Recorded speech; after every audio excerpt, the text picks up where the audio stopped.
Bueno, buenas tardes. Vamos a hablar hoy de las valvulopatías, es decir, enfocar el tema de la patología valvular.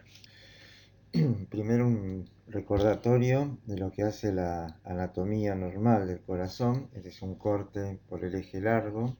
Se observan las cavidades auricular y ventricular derecha y auricular y ventricular izquierda, y las válvulas correspondientes, las válvulas auriculoventriculares, que sería la tricúspide, acá el cuerpo de la válvula, las cuerdas tendinosas, con la inserción en los músculos papilares.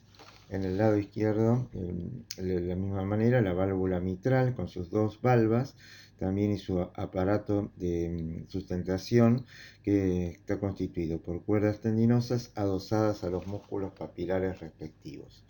Las válvulas sigmoides serían la válvula aórtica, acá en el tracto de salida del ventrículo izquierdo, y las válvulas pulmonares en el tracto de salida del ventrículo derecho de arteria pulmonar. Si podemos tener una visión superior sacando las aurículas, retirando las aurículas, vamos a observar la disposición de todas estas válvulas vistas desde arriba, desde la visión superior.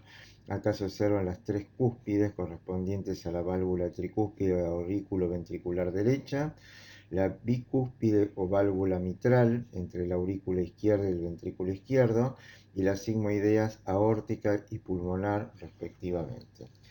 La visión de acá arriba a la derecha es una visión sobre un preparado anatómico, donde se observa también la mitral, la tricúspide, la válvula aórtica con sus tres cúspides, una es la no coronariana y otra corresponde al ostium de la coronaria derecha y al ostium de la coronaria izquierda.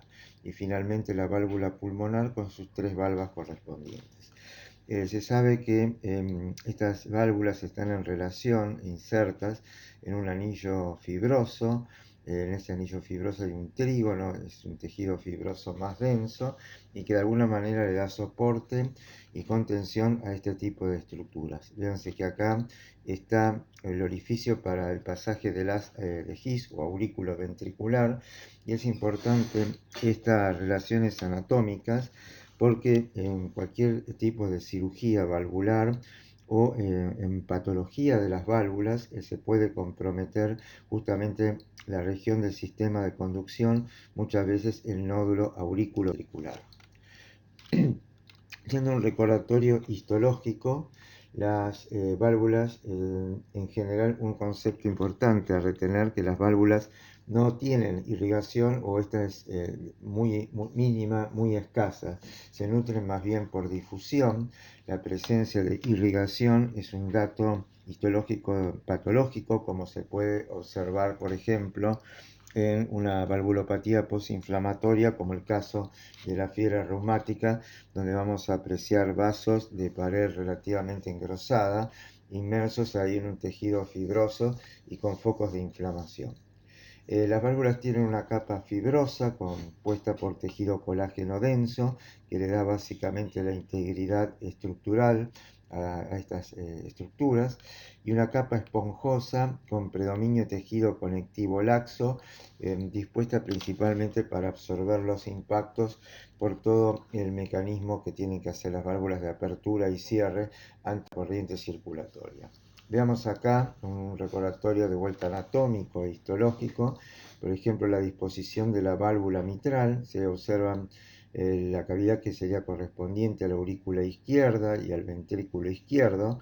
Este es el miocardio, el espesor correspondiente al ventrículo izquierdo, y está la valva con sus cuerdas tendinosas de características normales en esta fotografía. Y acá es para ver, visualizar la zona que corresponde más a una capa esponjosa, a una capa fibrosa de tejido más denso y a una cara ventricular del espesor justamente de estas valvas. Serían como tres capas, una esponjosa, una fibrosa, y se agrega una tercera capa ventricular con tejido conjuntivo denso, con fibras colágenas elásticas. Un concepto fisiopatológico es el de estenosis e insuficiencia. Las lesiones valvulares pueden dar estenosis o insuficiencia, y pueden ser puras o mixtas. En general se habla de enfermedad valvular cuando coexisten estenosis e insuficiencia.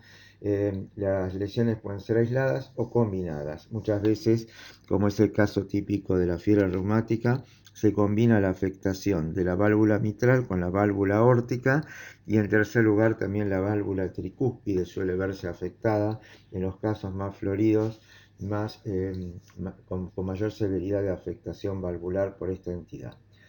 Las consecuencias clínicas entonces dependerán de qué válvula está afectada, de cuán intensa sea la lesión y del tiempo que le ha llevado a instalarse.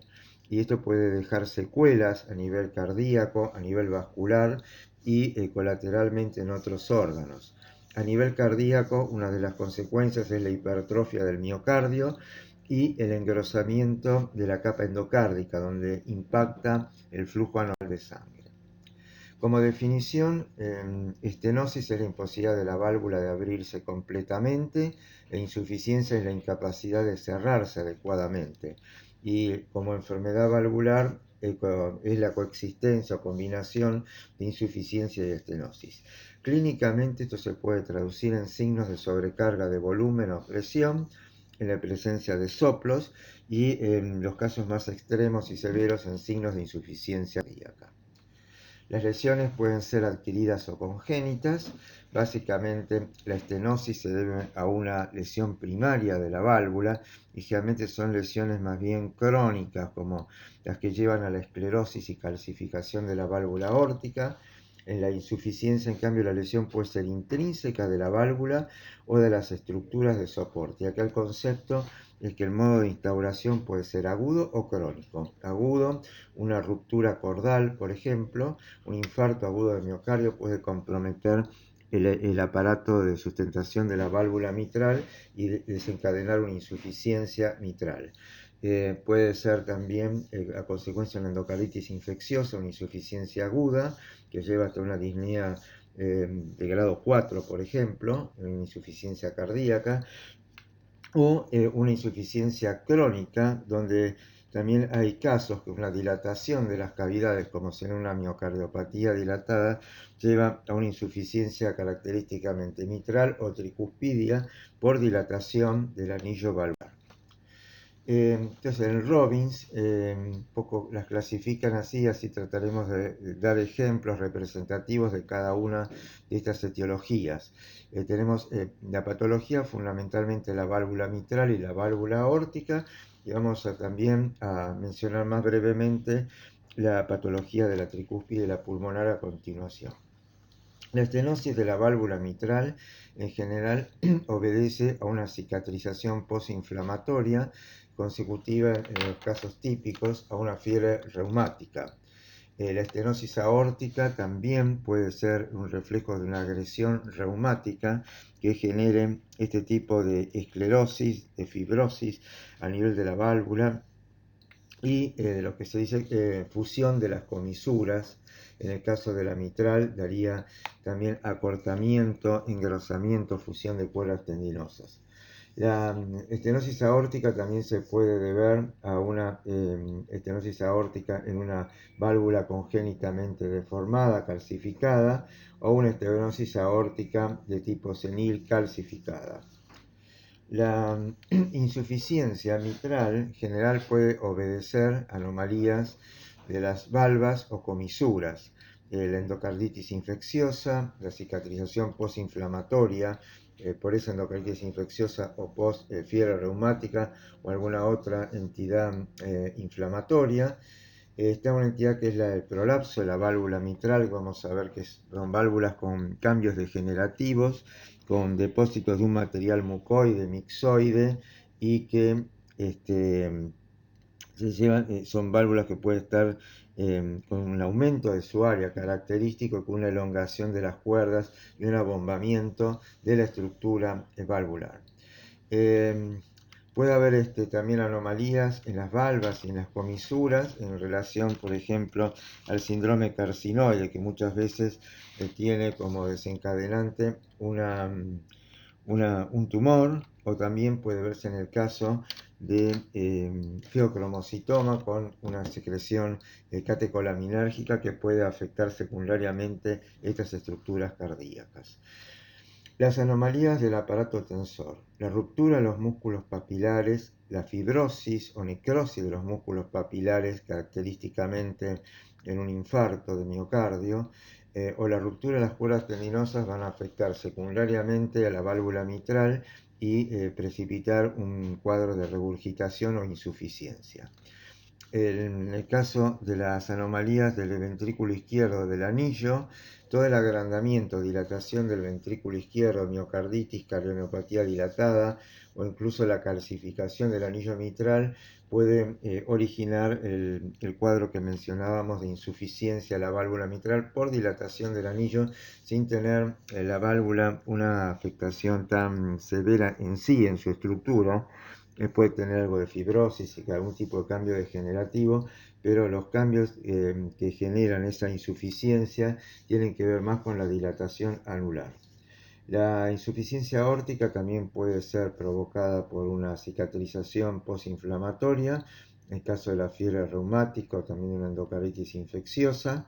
Y aparte hay cuadros que en general pueden corresponder a una dilatación de la arteria aorta y la válvula puede conservarse en su estructura relativamente normal, pero presentar un cuadro de regurgitación o insuficiencia.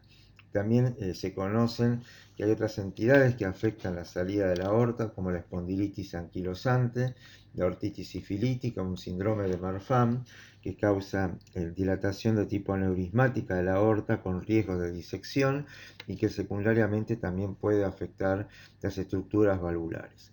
Y la artritis reumatoidea puede dar un cuadro también con una valvulopatía, con cambios de tipo degenerativos e inflamatorios que semejan justamente o que son similares en alguna manera a los de la fiebre. En general, lo que vamos a observar es la vascularización.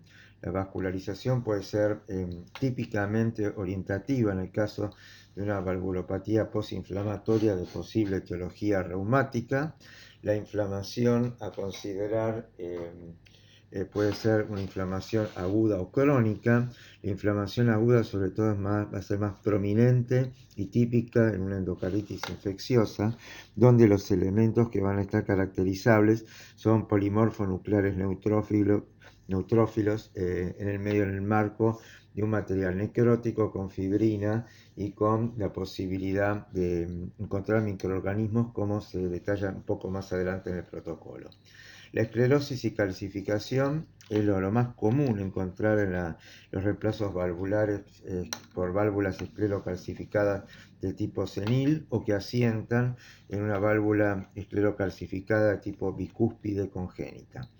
Y los cambios degenerativos en general pueden ser mixoides o mucoides, el material que esté conteniendo el espesor del cuerpo de la válvula, y alinización o alguna otra situación a considerar. Con todo esto generalmente se construye un diagnóstico que en general la patología de las válvulas es bastante acotada. Ya vimos la parte funcional, lo que generan estenosis e insuficiencia. Vamos a ver que en general la patología se acota a valvulopatías degenerativas esclerocalcificadas o cambios degenerativos mixoides, las postinflamatorias que pueden ser la endocarditis infecciosa y la fiebre reumática y algunas otras a considerar. Estenosis mitral.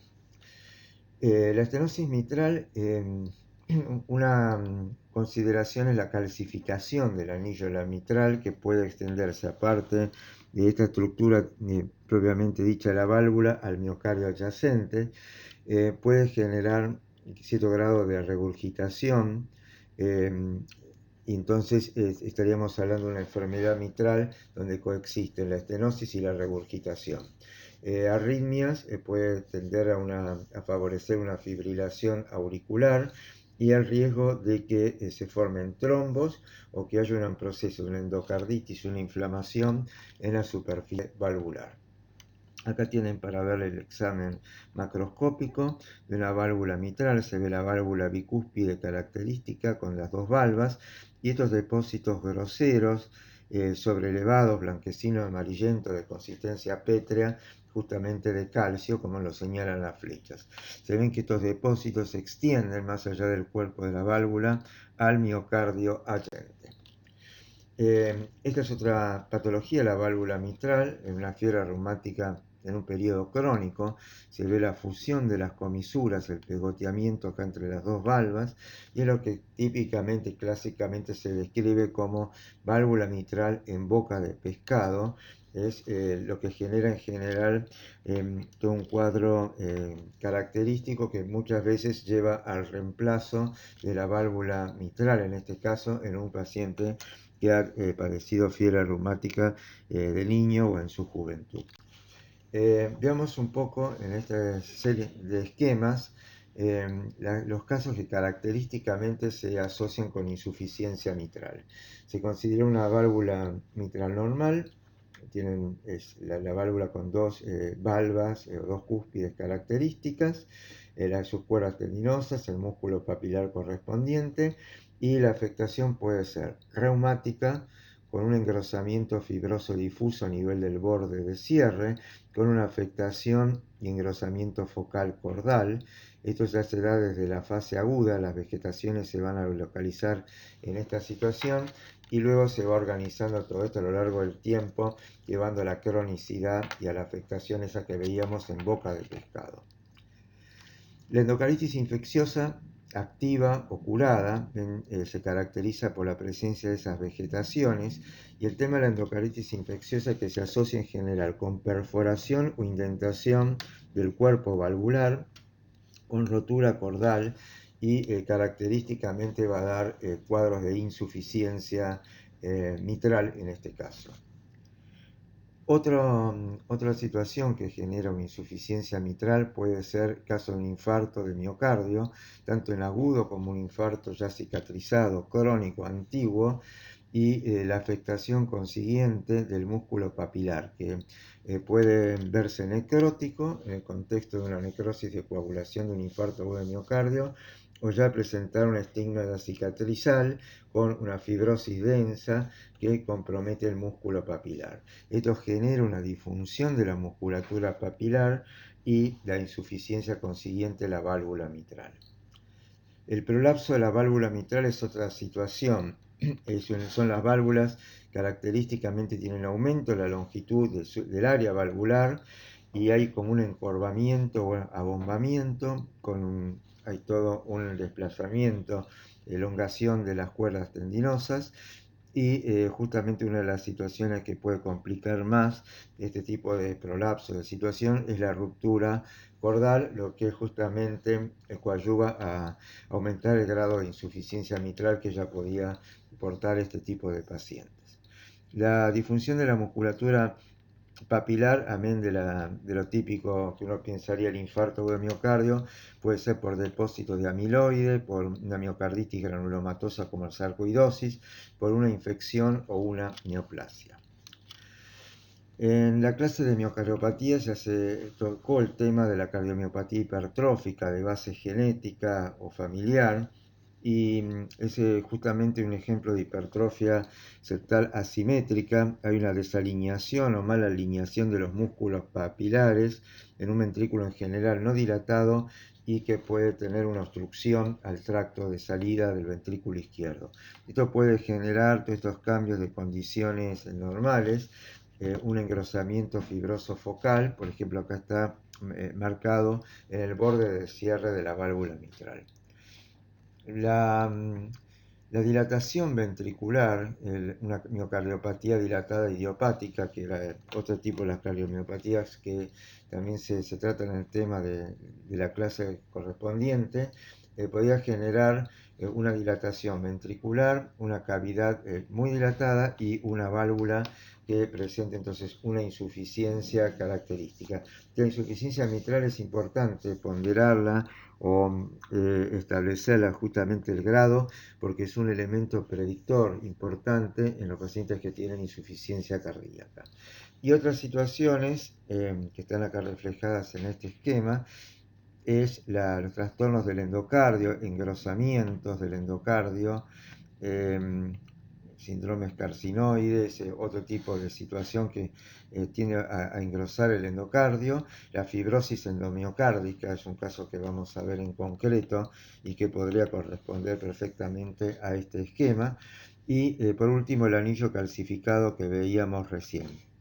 Depósitos anulares de calcio que están localizados no solo en el anillo de la válvula, sino en el miocardio adyacente. Y vamos a los ejemplos.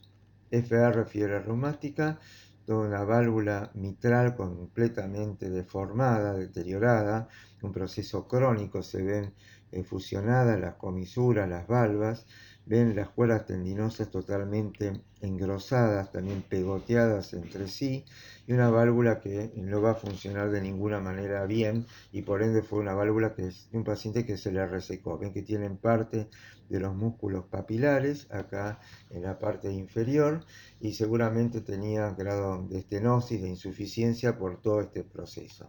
Normalmente en esta etapa de la fiebre reumática crónica lo que vamos a ver es lo que observamos acá en la diapositiva esta superior, zonas de fibrosis con vasos que tienen la pared relativamente gruesa, y a esto nos referimos o aludimos cuando hablamos de una vascularización que normalmente no está presente en este tipo de patologías.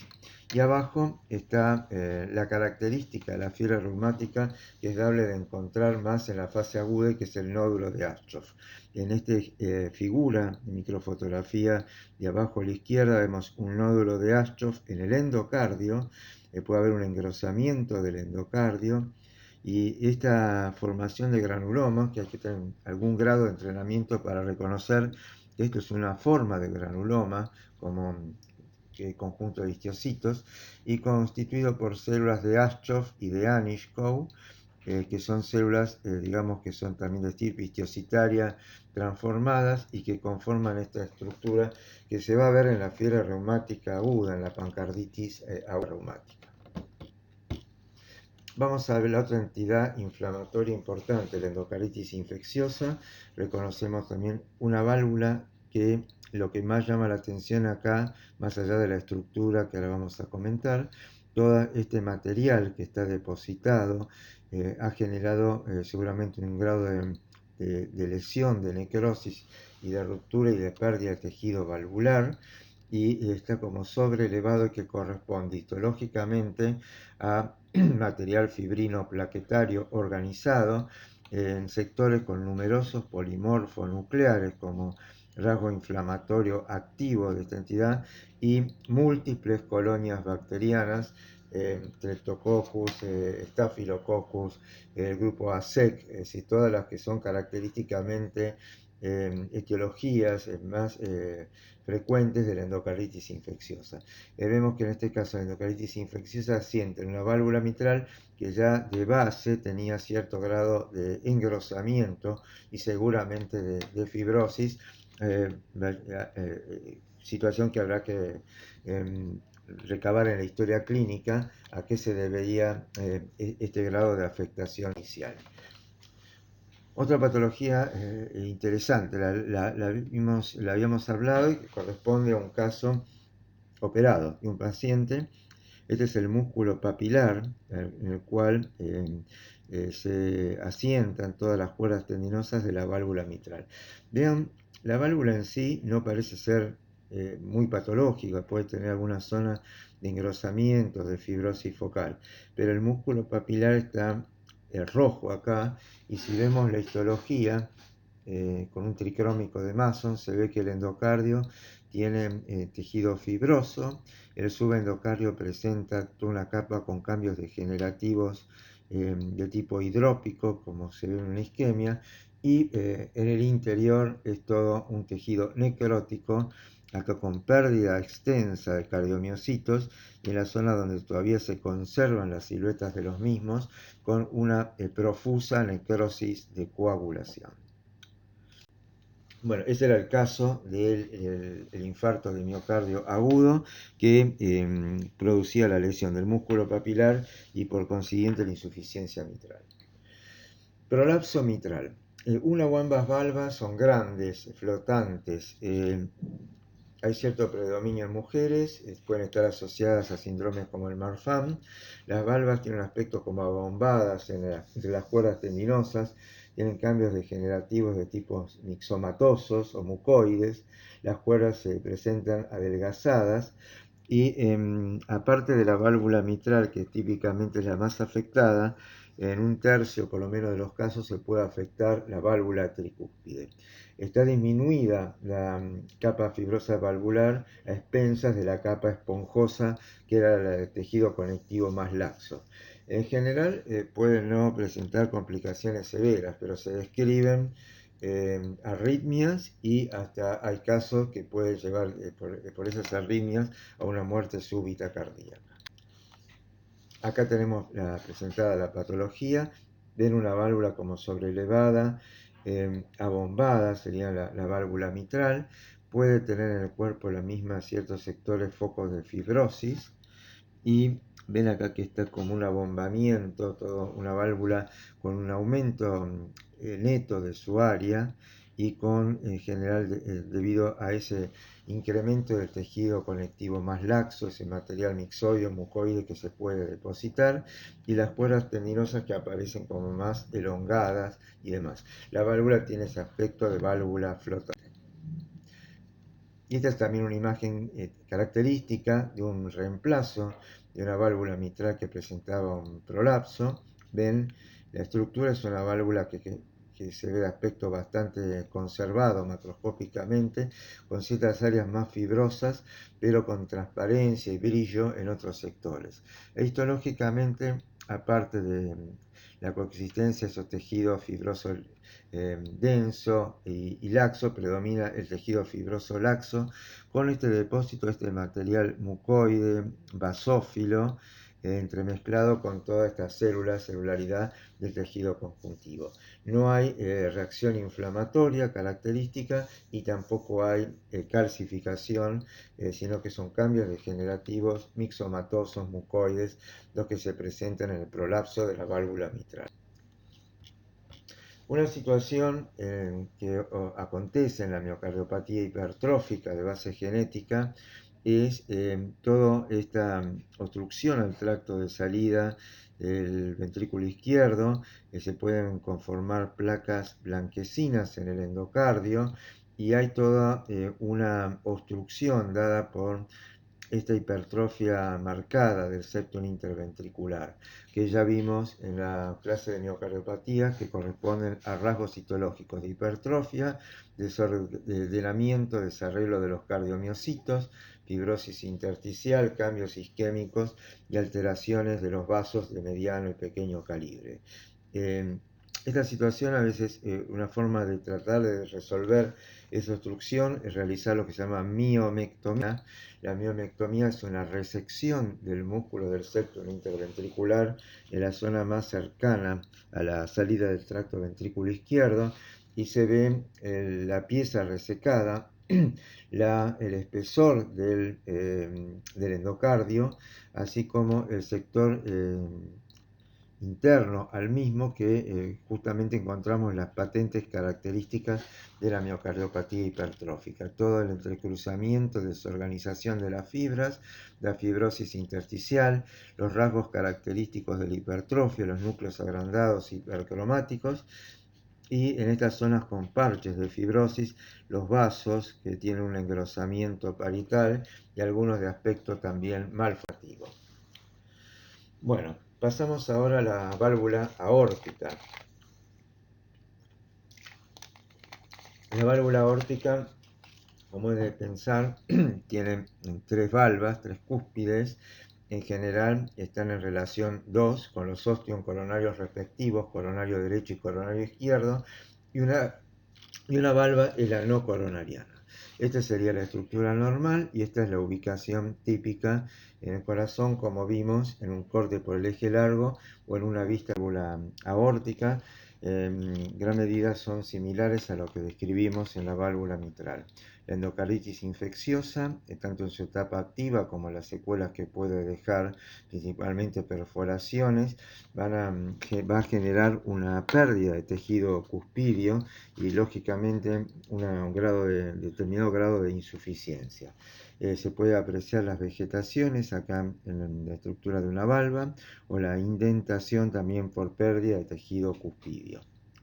La endocarditis infecciosa acá está reflejada en una válvula aórtica con 3 valvas correspondientes a una válvula aórtica normal, nativa, y acá en una válvula aórtica bicúspide que ya de por sí puede ser un factor de riesgo, de predisposición para el desarrollo de una endocarditis infecciosa. Otras alteraciones que serían importantes de consignar en relación a la válvula aórtica es lo que tienen que ver con la dilatación del anillo aórtico, es decir, el aneurisma de la arteria aórtica, que puede ser un aneurisma aterosclerótico o síndrome de Marfan en pacientes más jóvenes, y un accidente como que puede ser un desgarro o laceración, una disección de la aorta, generalmente acontece en los primeros 2 centímetros desde la ubicación de la valva y que corresponde a una disección que va haciendo la sangre, que va penetrando entre las túnicas medias y adventicial de la arteria.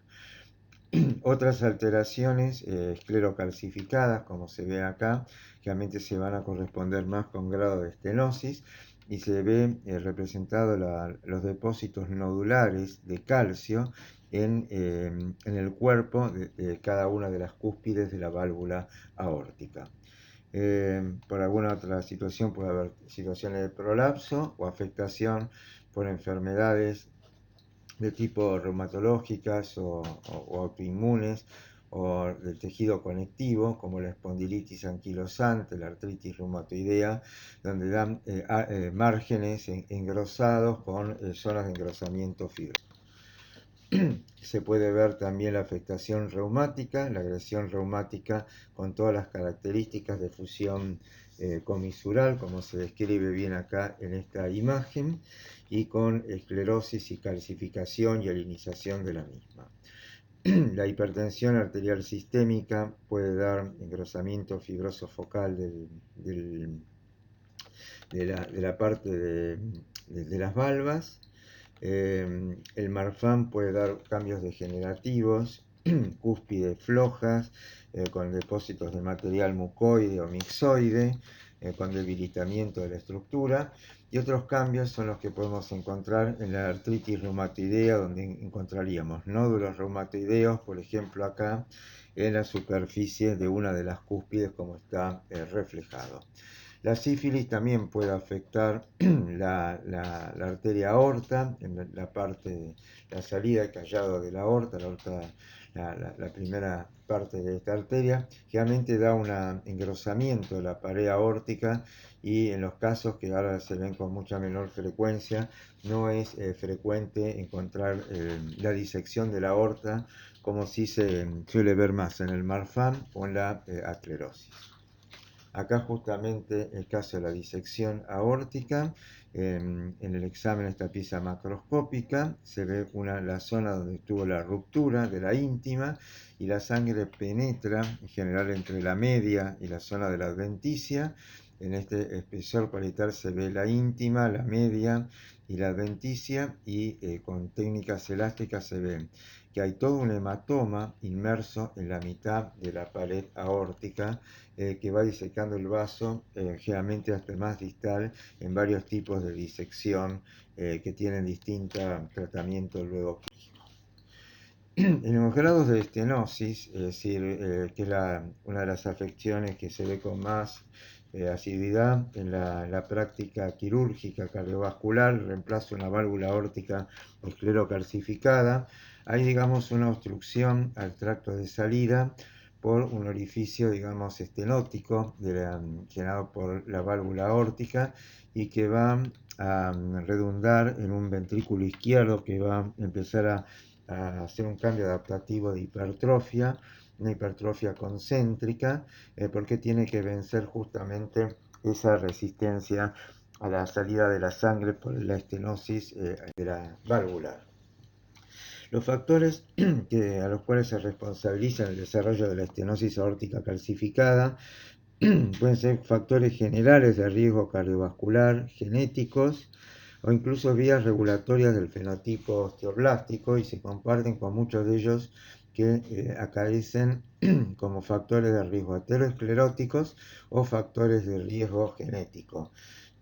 Una de las transformaciones que puede darse en una válvula aórtica calcificada, como vamos a ver, es una metaplasia hacia un tejido cartilaginoso, óseo, incluso con conformación hasta el tejido adiposo típico que se puede observar en otro contexto en una cavidad medular.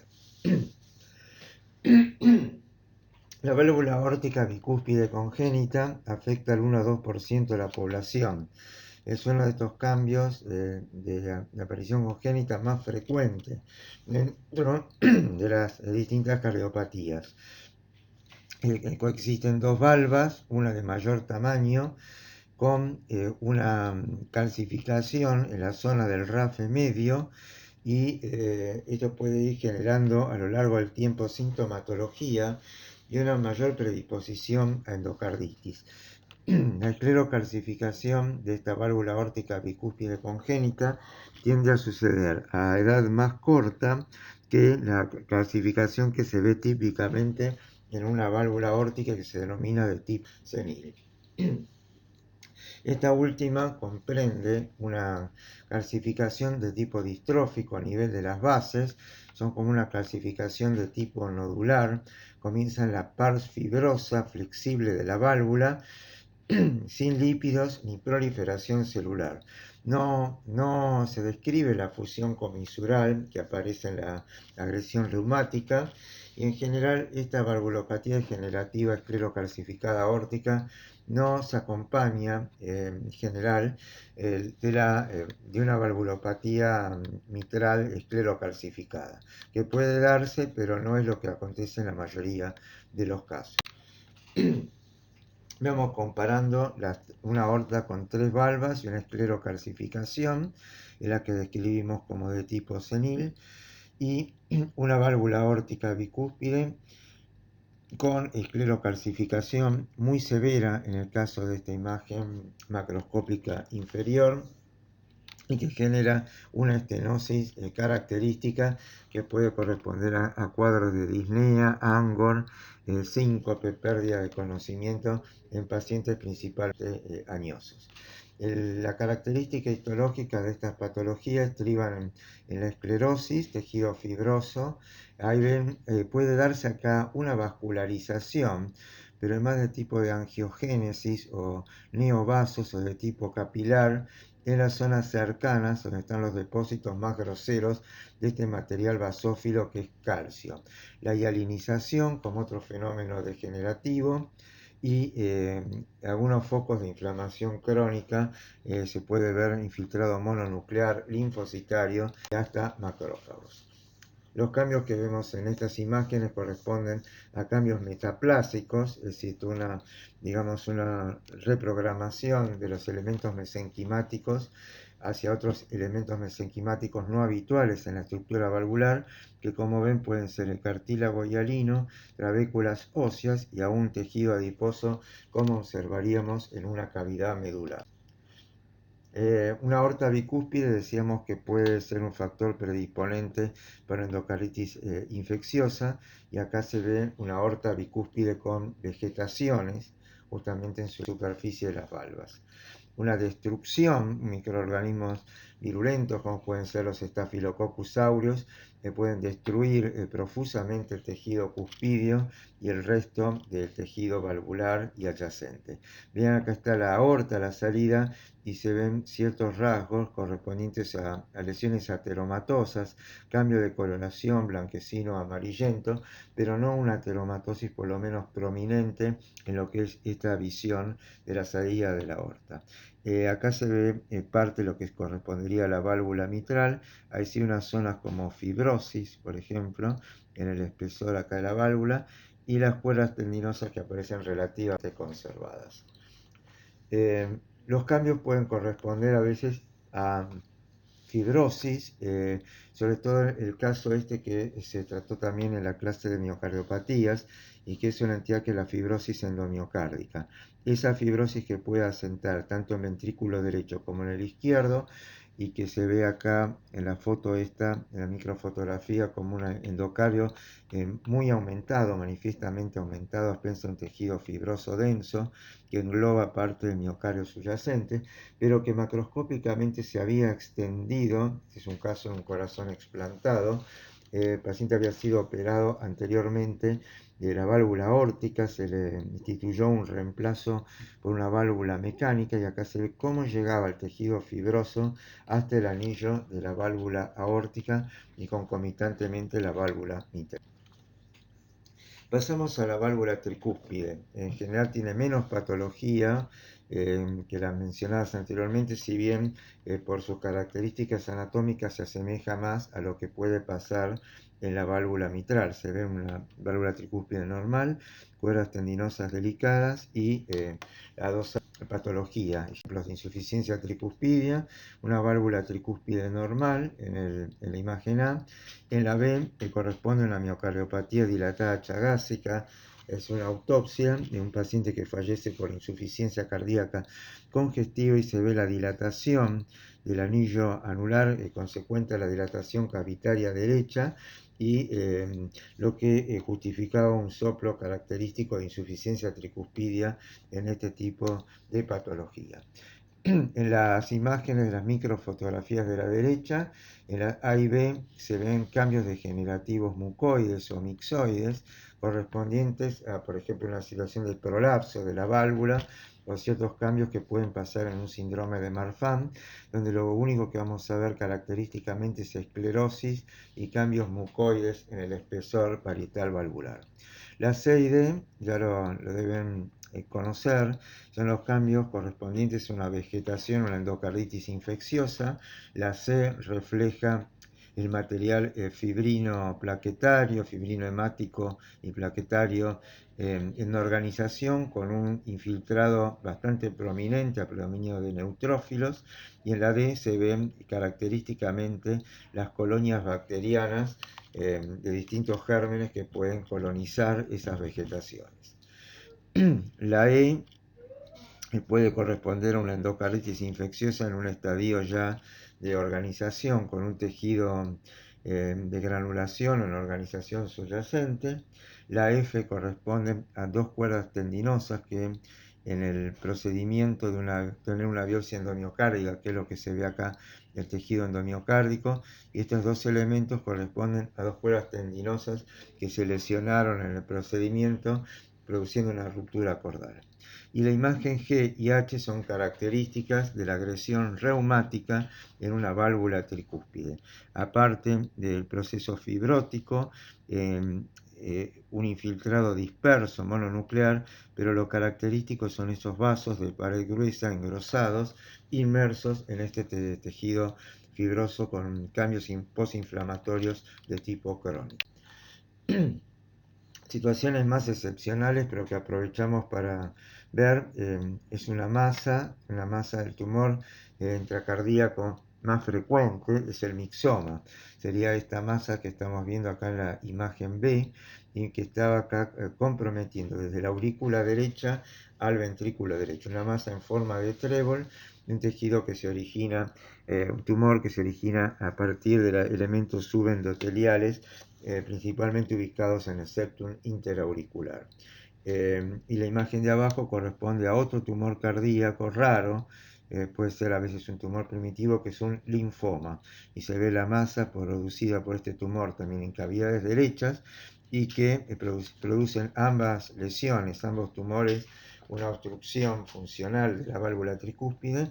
En el caso del linfoma se ve todo lo que es el infiltrado con antígeno común leucocitario por elementos hematopoyéticos.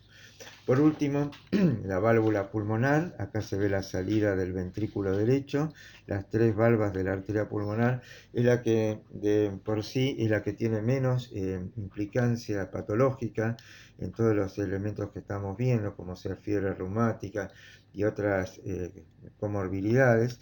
Se ven las características de una válvula pulmonar normal, y para consignar, vemos dentro de la patología, también puede ser objeto de una afectación por endocarditis infecciosa, tener un endurecimiento, engrosamiento fibroso focal de los márgenes en la situación de una hipertensión sistólica pulmonar.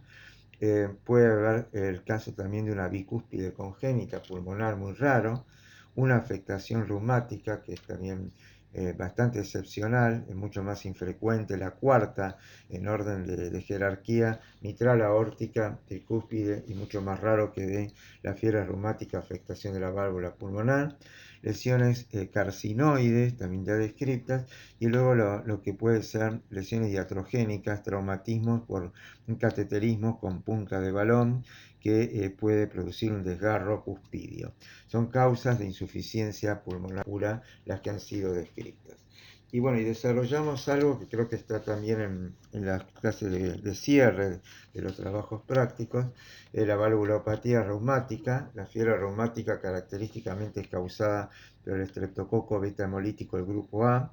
Hay un antecedente de una faringitis previa, y para el diagnóstico se esbozan los criterios de Jones. Los mayores: poliartritis migratoria, las grandes articulaciones; la pancarditis, es decir, el conjunto de pericarditis, miocarditis, endocarditis; existencia de nódulos subcutáneos, eritema marginado, corea de Sydenham; y criterios menores también que se pueden sumar a los anteriores, criterios clínicos como fiebre, artralgias, y elementos de laboratorio como pueden ser eritrosedimentación elevada, leucocitosis, proteína C reactiva. Un poco la ecuación para el diagnóstico de la fiebre reumática está en conjugar dos criterios mayores o uno mayor y dos menores para fundamentar este diagnóstico.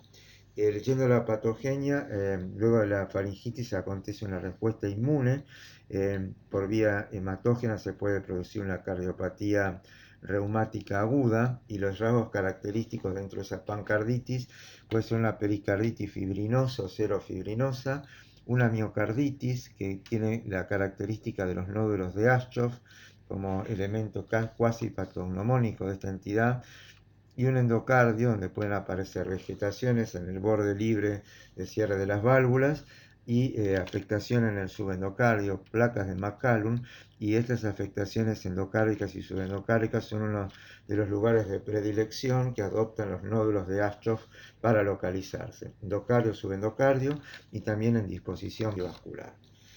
Acá tienen también, siguiendo la ilustración del Robbins, lo que sería el desarrollo de la patogenia, los mecanismos luego de la angina, la faringitis, mediados por el estreptococo beta hemolítico, la respuesta inmunitaria, las reacciones cruzadas con las estructuras cardíacas, y la ubicación típica de las vegetaciones, de los cuerpos de Aschoff y la pericarditis fibrinosa. Luego de varios años, en paciente adulto, esas lesiones que acontecieron en la adolescencia o en la niñez se pueden desencadenar una cardiopatía reumática crónica. Hay cambios anatómicos con engrosamiento de las valvas, como vimos, la mitral, la aórtica, fusión comisural, y acortamiento, engrosamiento y fusión de cuerdas tendinosas en el caso característico de la válvula mitral, y en menor incidencia en la válvula tricuspidia. Histológicamente se van a ver fibrosis difusa, neovascularización, y los nódulos de Aschoff son ya muy infrecuentes, muy raros de encontrar en esta fase crónica de la reumática. Entonces, en la cardiopatía reumática aguda, los hallazgos característicos son pequeñas vegetaciones en la línea de cierre, una miocarditis con nódulos de Aschoff, que sería la lesión más característica de la entidad, y una pericarditis fibrinosa no específica. Y en la fase crónica, las válvulas con fibrosis y fusión de comisuras, el engrosamiento, acortamiento, cuerdas tendinosas, pudiendo ya dar cuadros de estenosis o incluso de asociación de estenosis e insuficiencia como enfermedad, por ejemplo, mitral, y la insuficiencia cardíaca. Se ven, por ejemplo, los depósitos a lo largo de la línea de cierre, la válvula mitral, de lo que son las vegetaciones características. Y acá reflejamos la pericarditis fibrinosa en organización, con depósitos de fibrinas superficiales y tejido de glándula subyacente. La miocarditis, que en parte puede ser inespecífica, infiltrado linfomonocitario, pero lo característico son estos nódulos de Aschoff. Acá se ubican en el endocardio. Vean cómo es la disposición de estas células de tipo histiocytario modificados, cómo se agrupan formando una especie de granuloma, y las células grandes de Aschoff y las células con cromatina central, que serían las células de Alba. La consecuencia a largo plazo puede ser una válvula, esa que se dice en la jerga en boca de pescado, y que presenta fusión de comisuras y calcificación y fibrosis intensa. Acá también se ven otros grados de agresión reumáticas muy intensos. Esto ya se caracteriza muy bien en un ecocardiograma. Y la patente histológica es la esclerosis, la calcificación y alinización, inflamación crónica, pero en focos relativamente de infiltrado leve, mononuclear, y la vascularización característica con vasos de pared.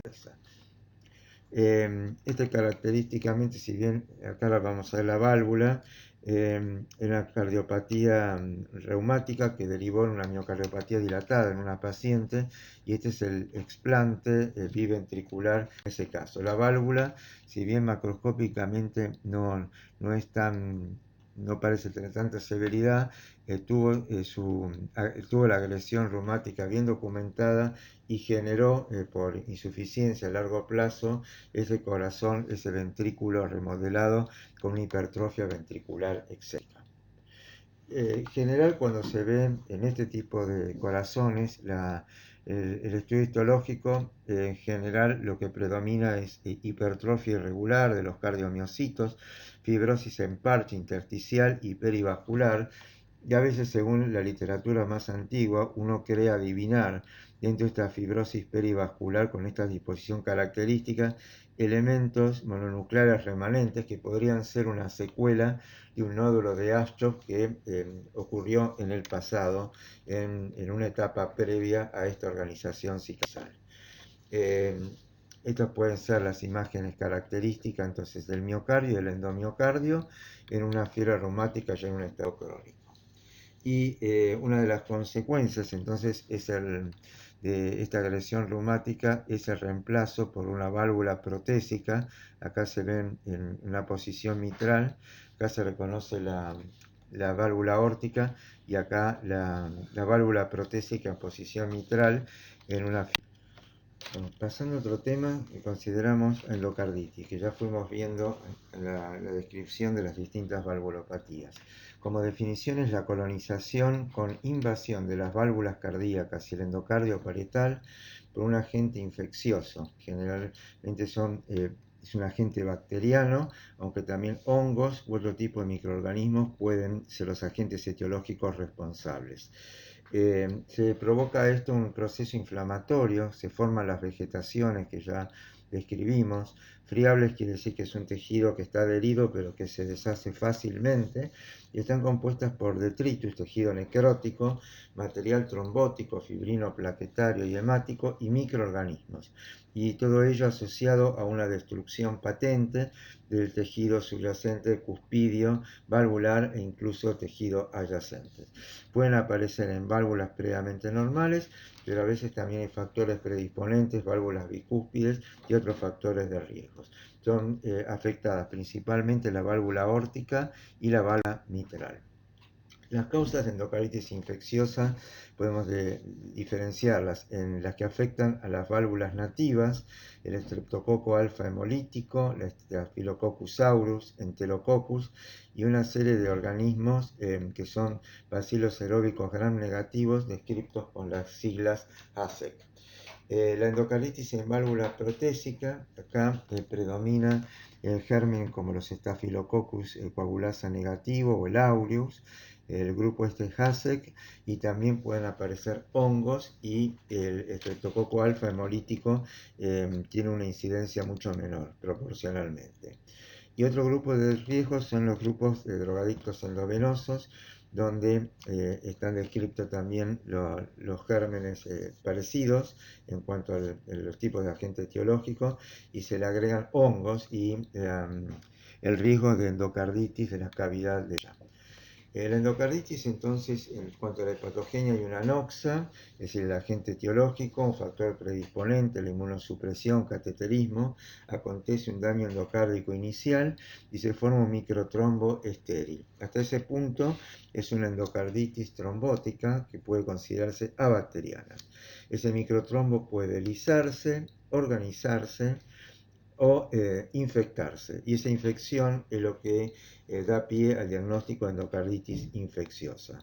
El microtrombo se puede organizar y dar una patente de esclerosis, de calcificación, y una estenosis eventual de esa válvula aórtica o válvula mitral, es decir, con calcificación sobreagregada y como cambios que se uno describe como cambios inflamatorios. Factores de riesgo para la aparición de endocarditis infecciosa son las cardiopatías congénitas, una válvula mitral mixomatosa, una estenosis calcificada de la valvular, una válvula artificial, y otros factores predisponentes: la neutropenia, la inmunosupresión, diabetes, cateterismos, drogas y alcohol. El diagnóstico, bueno, es resorte más de todas las materias clínicas, eso lo van a ver en medicina fundamentalmente, en enfermedades infecciosas particularmente, pero el criterio patológico es la presencia de microorganismos demostrados en hemocultivos o en el examen histológico. Generalmente hay que ubicarlos dentro del examen macrohistológico en una vegetación, en un trombo que se desprende de una vegetación o como un absceso intracardíaco. Y por consiguiente luego se puede realizar la confirmación histológica de esa endocarditis activa en la vegetación o en el absceso cardíaco. Entonces hay criterios clínicos mayores: el hemocultivo, la identificación ecocardiográfica de una masa implantada, por ejemplo, un absceso, y un nuevo soplo. Y hay otra serie de factores menores y en conjunción con los mayores es cómo se pueden hacer compaginar el diagnóstico de endocarditis, los que se llaman criterios de Duke. En general, si los criterios clínicos son usados, son 2 mayores, 1 mayor más 3 menores, o 5 criterios menores. Hay distintas lesiones como petequias subconjuntivales, lesiones de Geneway, en las plantas de los pies, en las palmas de manos, hemorragias subunguiales, por ejemplo, o nódulos de Osler, que clínicamente son buscados como para tener un criterio clínico de la sospecha, una sospecha firme de endocarditis.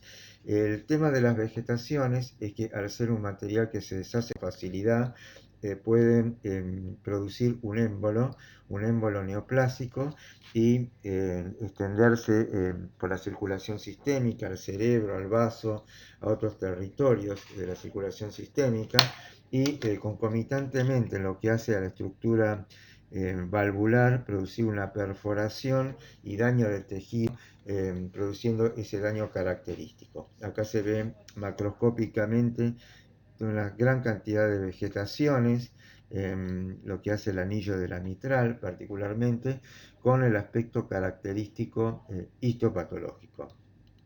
Tema importante que tienen que manejar es el diagnóstico diferencial de las vegetaciones. Están las características de la fiebre reumática, toda en la línea de cierre valvular, la de la endocarditis infecciosa más groseras, más toscas, con destrucción del tejido cuspidio o de las cuerdas tendinosas. Y hay que diferenciarlo de otras dos entidades: la endocarditis trombótica no bacteriana, que a veces es como una forma de presentación de un cáncer, un síndrome paraneoplásico, por un estado de hipercoagulabilidad, y la endocarditis de Lehmann-Sachs, que se ve en las dos caras de la vertiente valvular, típica del lupus eritematoso sistémico. Entonces vemos cuadros macroscópicos de endocardititis infecciosa, en este caso un compromiso, grandes vegetaciones que destruyen y comprometen el tejido cuspidio aórtico. En este caso, a veces procedimientos como un procedimiento dental puede llegar a producir una endocarditis consecutiva con una lesión valvular. Acá con perforación del tejido, con perforación a nivel de la válvula mitral, formación tipo de una fístula, y acá también en la válvula tricúspide, y la descripción a veces que en grupos de riesgo como drogadicción endovenosa puede afectarse más el lado derecho del corazón. Veamos el aspecto histológico típico, una vegetación valvular compuesta de la fibrina, plaquetas, células inflamatorias y llena de colonias bacterianas, y cómo esto se puede desprender y dar un émbolo séptico desprendido de una vegetación. Colonias bacterianas, de las cuales ya vimos los gérmenes más característicos, inversión del tejido colágeno que es relativamente avascular, y las imágenes también de múltiples colonias bacterianas y áreas con una riqueza fundamentalmente polimorfonucleares, piocitos, neutrófilos, y cuando se empieza a organizar, cuando ya pasa un tiempo y la endocarditis infecciosa es de un curso subagudo, aparece un tejido de granulación subyacente. Las complicaciones de la endocarditis infecciosa pueden ser locales o generales. Locales pueden ser la insuficiencia o la estenosis valvular, un absceso miocárdico en anillo y la destrucción de valvas, cuerdas tendinosas, músculos papilares, aneurismas del seno de Valsalva o una pericarditis de índole supurativa. Y como complicaciones generales van desde la insuficiencia cardíaca a las embolias ya descritas, pulmón, cerebro, vaso, riñón, con consecuencia de formación de infartos sépticos o abscesos. Las secuelas que pueden dejar tisulares, una endocarditis infecciosa, la destrucción del tejido y un posterior engrosamiento fibroso focal. Bueno, con respecto a la endocarditis trombótica no bacteriana, es una entidad que aparece en pacientes con cáncer terminal o sepsis y está relacionada con estados de hipercoagulabilidad. Generalmente aparece sobre válvulas normales, hay ausencia de microorganismos, como lo dice el nombre, y de destrucción profusa de tejido.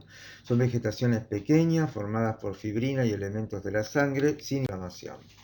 Acá se ve el aspecto macroscópico, vegetaciones pequeñas al margen libre, realmente menos de 0,5 centímetros de diámetro, y tienen gran tendencia a embolizar. Acá es un ejemplo en el borde libre de la válvula mitral, y el aspecto histológico corresponde a una vegetación, esta que está acá a la derecha, compuesta por fibra y plaquetas, y acá en un caso particular, en un paciente con un cáncer hasta ese momento no diagnosticado, que la presentación clínica es como una presentación paraneoplásica por un estadio de hipercoagulabilidad, de una endocarditis trombótica no bacteriana. Justamente se ve la superficie valvular y este material trombótico, donde no se divisan colonias bacterianas. Este paciente tenía el aportador a ese momento, de acá se ve parénquima pulmonar y un adenocarcinoma invasor, ya con la extensión también a ganglios linfáticos y otros órganos, pero que la primera manifestación fue esta endocarditis trombótica abacteriana. Y la cuarta entidad que se presenta con vegetaciones es la enfermedad de Lehmann-Sachs, relacionada con el lupus eritematoso sistémico, y que se puede dar en las dos vertientes, en las superficies inferiores de válvula mitral y tricúspide. Son vegetaciones pequeñas, también no bacterianas, y están constituidas por un material granular eosinófilo asociadas a la vasculitis y necrosis fibrinoide típica del lupus. Son vegetaciones pálidas, aplanadas, afectan la superficie valvular mitral y las cuerdas tendinosas. Con respecto a las válvulas protésicas, para ir terminando un poco la presentación, las complicaciones. Una válvula protésica mecánica o biológica, una de las complicaciones más frecuentes es la trombosis, el tromboembolismo. Son pacientes que, sobre todo en las válvulas mecánicas, tienen que estar anticoagulados, y una complicación colateral o adicional es que esa anticoagulación provoca una hemorragia. las válvulas protésicas pueden ser susceptibles de tener una endocarditis y otra alteración es el deterioro estructural, ya sea en una válvula biológica pérdida de tejido y también en una válvula mecánica distintas fallas en el tejido que componen la misma. La válvula biológica también pueden sufrir calcificación. Muchos de estos deterioros pueden generar un panus, un fenómeno inflamatorio en el anillo valvular, y eso generar un leak o fuga paravalvular con justamente grados de insuficiencia, de desproporción entre el anillo valvular y el tejido circundante, y que van a requerir una nueva intervención quirúrgica en la mayoría de los casos para solucionarlo. Modelos de válvulas protésicas: válvula biológica porcina, una válvula mecánica bivalva, una de las que más se utiliza actualmente, un modelo antiguo, válvula mecánica protésica de Star-Edwards o de jaula y bola, y en el punto específico, la endocarditis infecciosa en válvulas protésicas, si bien es una complicación infrecuente, en 3 a 6% de los casos, es una complicación severa. Puede darse una endocarditis infecciosa temprana, y acá temprana se consideran 12 meses, menos de 12 meses, menos de un año, y la mortalidad tiende a ser elevada. Staphylos aureus y epidermidis, gram negativos, hongos pueden ser los gérmenes responsables. La endocarditis infecciosa tardía, más de 12 meses, puede dar una mortalidad del 20 a 40% y responsabilizándose al Streptococo y Staphyloepidermidis. En general, los gérmenes no tienen diferencia, no establecen diferencias entre la afectación, pueden dar tanto una válvula mecánica como una válvula biológica.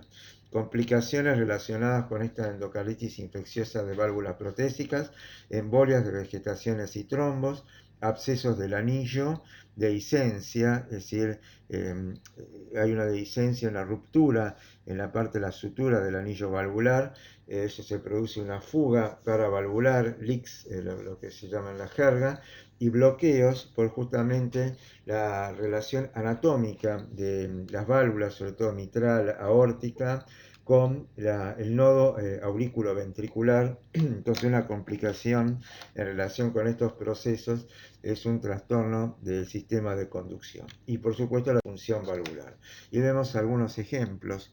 Todo este material coleccionado que se llama panus en la zona periférica de una válvula mecánica o una válvula biológica con ruptura de parte del tejido, o en esta imagen que se ve también todo un tejido blancuzco y que está en la superficie de la válvula y en el anillo respondiente a una endocarditis infecciosa.